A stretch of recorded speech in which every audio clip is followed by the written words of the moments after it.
niatnya membantu dan berbagi rezeki, malah di prank sama freelancer. Sedikit tips meminimalisir di prank freelancer.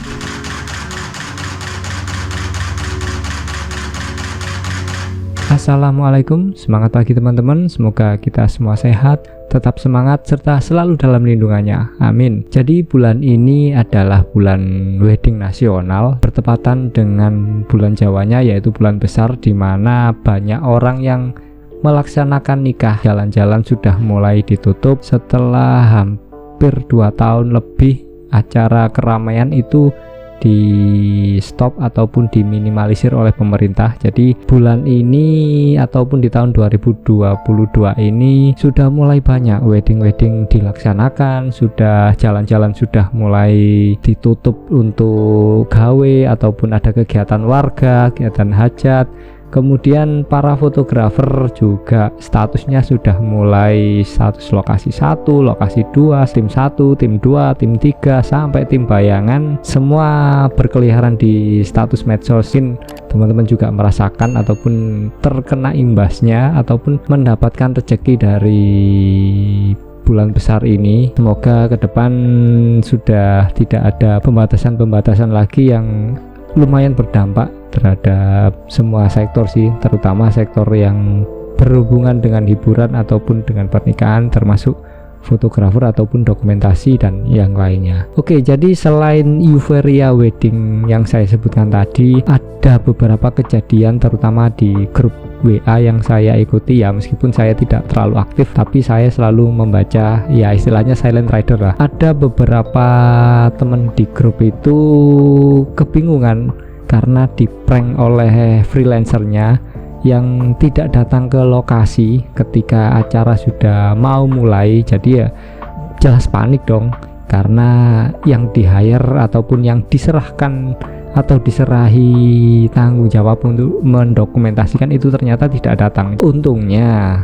di grup itu sangat kondusif. Ketika kita butuh fotografer ataupun butuh apa ataupun butuh alat apapun yang ketinggalan, grup lah salah satu solusi untuk meminta bantuan ataupun apapun lah itu. Ketika kita mengalami kesulitan, di grup pasti akan ada orang-orang yang akan membantu. Di grup itu ada 2 orang yang mencari ataupun di prank oleh freelancer, dan alhamdulillah teman-teman dengan sigap segera membantu yang masih belum ada jadwal. Jadi di tanggal 16 itu bener-bener memang hari rame-ramenya, dan ya kayaknya itu adalah puncak dari pernikahan, yaitu tanggal 16-17 itu banyak fotografer ataupun WO yang sedang mencari dokumentasi. Jadi di tanggal 16 itu saya menolak 4 dari teman-teman yang meminta tolong. Di tanggal 16 itu saya ada kerjaan sendiri, dan sorenya itu juga membantu teman yang belum mendapatkan fotografer.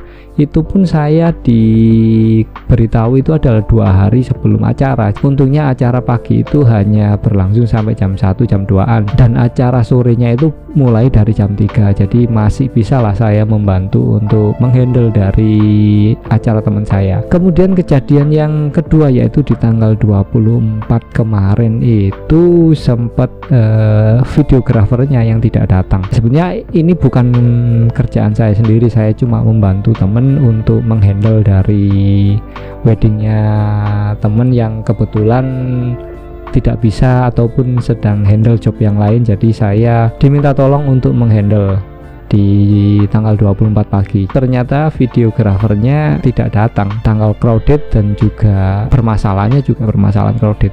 Ya akhirnya ya saya yang foto ya video untuk meng-capture dari momen-momennya itu ya seadanya aja, karena diminta tolong oleh WO nya. Jadi ya akhirnya ya foto video saya handle. Jadi sekedar berbagi pengalaman, dulu itu juga pernah di prank oleh freelancer yang katanya bisa untuk membantu, ternyata di hari H ternyata tidak datang dan tanpa konfirmasi. Untungnya di waktu itu ya harusnya itu 2 fotografer, namun ketika freelancer yang saya hire itu tidak datang, ya akhirnya single fighter.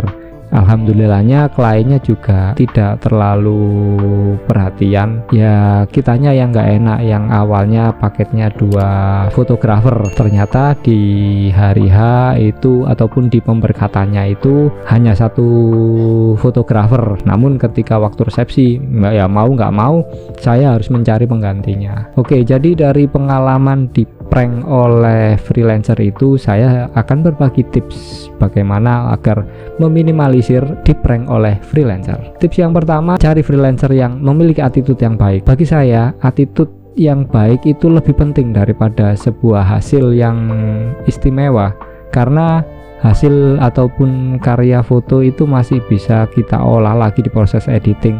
Namun ketika attitude-nya itu sudah tidak baik, ya ada kemungkinan di prank itu juga pasti ada, ataupun ada permasalahan di kemudian hari, ya itu juga kemungkinan ada. Jadi saya selalu mengutamakan bahwasanya attitude dan attitude ketika dalam memilih freelancer ataupun orang-orang yang akan saya pasrahi untuk menghandle dari sebuah job. Tips yang kedua yaitu biasanya saya booking ataupun saya meng-hire freelancer itu mendekat dari hari H. Biasanya 2 minggu ataupun 3 minggu sebelum acara itu saya akan cari dari freelancer ataupun teman-teman yang sekiranya bisa membantu saya dalam handle dari ataupun bisa menjadi main fotografer ataupun partner yang nantinya akan bertugas bersama saya. Jadi biasanya saya tidak jauh-jauh hari untuk membookingnya, karena siapa tahu freelancer tersebut mendapatkan job yang lebih besar ataupun bisa mendapatkan klien sendiri,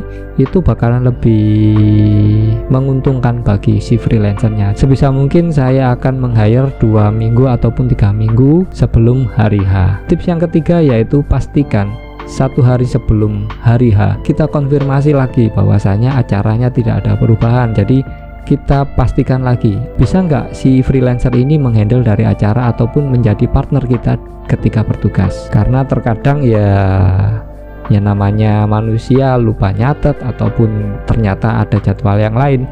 Ketika kita tidak konfirmasi 1 hari sebelumnya, takutnya di prank di hari H itu bakalan lebih menyakitkan daripada ketika kita di prank sehari sebelumnya.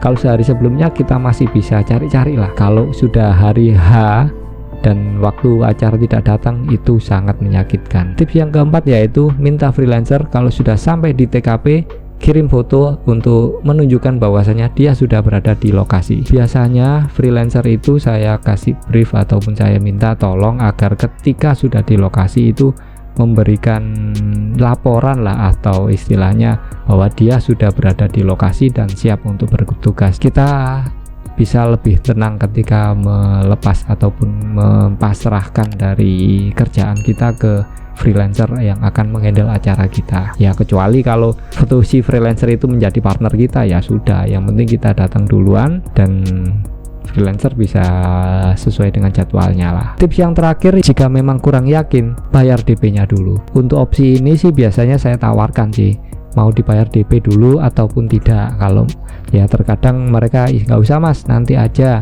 setelah acara. Ya sudah, yang pasti 1 hari sebelum acara kita pastikan lagi fix bisa membantu ataupun tidak. Ya meskipun tidak kita bayar DP, tapi ketika 1 hari sebelum acara kita konfirmasi, kita bisa lebih tenang. Oke, sementara itu 5 tips agar meminimalisir di prank oleh freelancer. Ya berdasarkan dari pengalaman yang sudah pernah di prank oleh freelancer, ya sedikit khawatir dan sedikit deg-degan juga, dan pastinya akan merusak mood dari kita ketika ada beberapa acara yang tidak sesuai dengan apa yang kita inginkan. Semoga 5 tips itu bisa menghindarkan dari teman-teman agar tidak di prank oleh freelancer. Semoga bermanfaat. Kalau teman-teman ada pertanyaan, silahkan tulis di kolom komentar. Terus berkarya dengan kerendahan hati, sehat selalu, sukses selalu, dan wassalam.